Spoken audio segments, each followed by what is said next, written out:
দিদি একটু সাইড দিন তো। আমি সাইড দিব কেন? কারণ আমি ওইদিকে যাব। আপনি ওইদিকে কি করতে যাবেন? ওইদিকে আমার কাজ আছে তাই। ওইদিকে আপনার কি কাজ আছে? আশ্চর্য তো, ওইদিকে আমার কি কাজ আছে সেটা আমি আপনাকে কেন বলতে যাব? তাহলে আমি আপনাকে সাইড কেন দেব?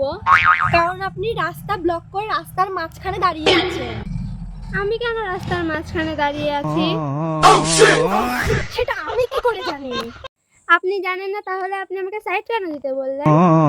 হে ভগবান, কারণ আপনি রাস্তার মাঝখানে দাঁড়িয়ে আছেন। আপনি কি করে জানেন আমি রাস্তার মাঝখানে দাঁড়িয়ে আছি? কারণ আমি আপনাকে নিজের চোখে দেখতে পাচ্ছি, নিজের চোখে। আপনি আমাকে নিজের চোখে দেখতে পাচ্ছেন, তাহলে আমি আমাকে নিজের চোখে দেখতে পাচ্ছি না কেন? আরে আপনি আয়না ছাড়া আপনাকে কি করে দেখবে?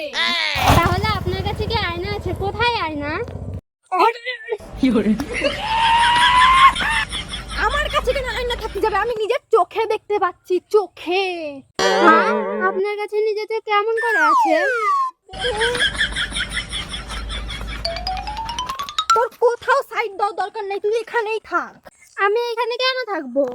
তাহলে তুই যেখানে খুশি সেখানে যা। আমি যেখানে খুশি সেখানে কেন যাব? ভাই তোর কোথাও যেতে লাগে, তোর কিচ্ছু করতে লাগে, তুই দয়া করে আমাকে ছাড়ে দে। কিন্তু আমি তো আপনাকে ধরেই নেই। হাই রে, আমি কার মুখ দেখে বাইরে বেরাইছি? কেন নিজের মুখ দেখে?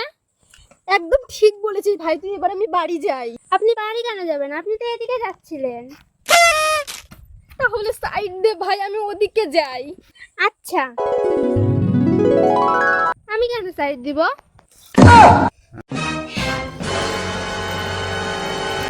ভাই,